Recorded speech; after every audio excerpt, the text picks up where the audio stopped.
Hello नमस्कार, खूप मनापासून स्वागत आहे आणखी एका नवीन रेसिपीमध्ये। आज आपण बघतोय अगदी 10 मिनिटांमध्ये आंबट, तिखट, गोड अशा चटपटीत चवीची एक साइड डिश। याला आपण भरीत म्हणू शकतो किंवा चटणी म्हणू शकतो आणि हे आपण वांग्यापासून बनवतोय। तर चला बघूया कसं बनवायचं। बनवायला हे खूप सोपं आहे, पण चव मात्र अप्रतिम आहे। अगदी बोटात चोखत बसावं इतकं टेस्टी हे आहे। तर चला बघूया कसं बनवायचं। यासाठी इथं मी हे 2 मोठे वांगे घेतलेले आहेत। भरतासाठी जे वापरतो ते घ्या किंवा छोटी घेतली तरी चालेल। तर या ठिकाणी भरताची ही 2 मोठी वांगी आहेत आणि या वांग्यांना मध्ये मी कापून घेतलेलं आहे। आतमध्ये काही कीड असू शकते, तर ते बघण्यासाठी कापून घेतलेलं आहे। आता याच्यावरती थोडासा तेलाचा हात लावून घ्यायचा, म्हणजे पटकन हे वांगी भाजली जातात। आता या प्रकारची एक जाळी घेऊन गॅसवर ही दोन्ही वांगी मी छान अशी खरपूस होईपर्यंत भाजून घेते। नेहमीप्रमाणे जशी आपण भरीत बनवण्यासाठी ही वांगी भाजून घेतो, अगदी तशीच ही वांगी भाजून घ्यायची आहेत। आतपर्यंत छान अशी भाजली गेली पाहिजेत। तर आता पूर्ण एक 8 ते 10 मिनिटांनंतर दोन्ही वांगी छान अशी भाजली गेलेली आहेत, बघू शकता।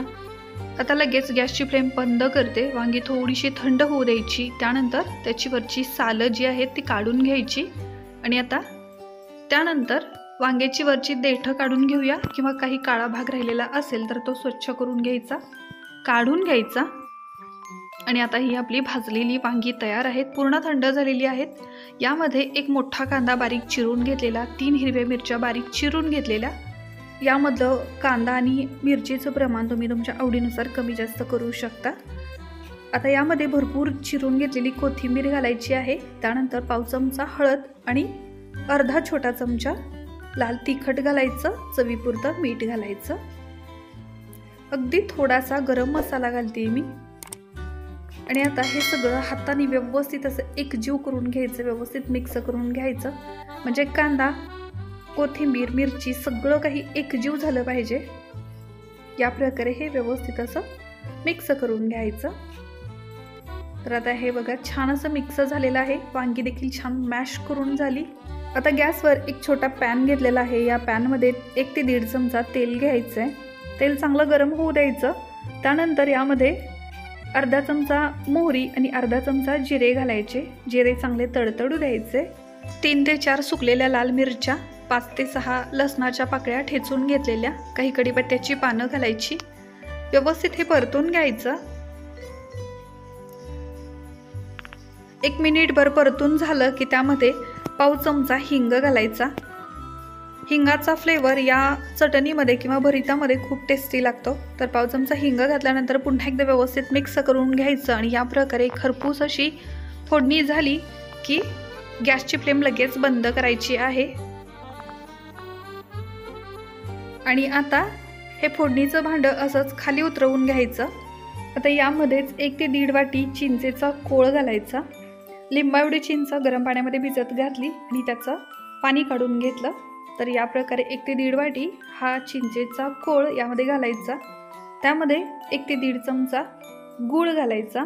गूळ घातल्यानंतर ते व्यवस्थित मिक्स करून घ्यायचं। आणि आता यामध्ये आपण तयार करून घेतलेलं जे भरीत होतं, जी चटणी होती, ती सगळी यामध्ये मिक्स करायची।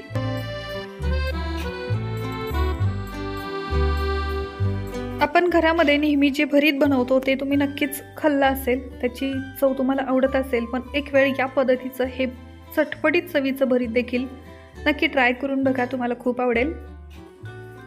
तर या प्रकारे हे व्यवस्थित यामध्ये मिक्स करून घ्यायचं। एक वेळेची चव तुम्ही चाखून बघू शकता। त्यानंतर काही तिखट मीठ कमी जास्त असेल, गूळ कमी जास्त असेल तर तुम्ही ते ॲडजस्ट करून घेऊ शकता। आणि ही आपली चटपटीत चवीची चटणी तयार झाली।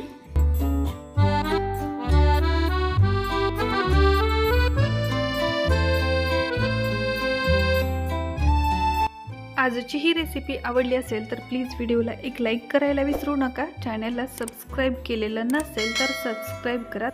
कमेंट करून नक्की सांगा ही चटणीची रेसिपी तुम्हाला कशी वाटली ते। थँक्यू।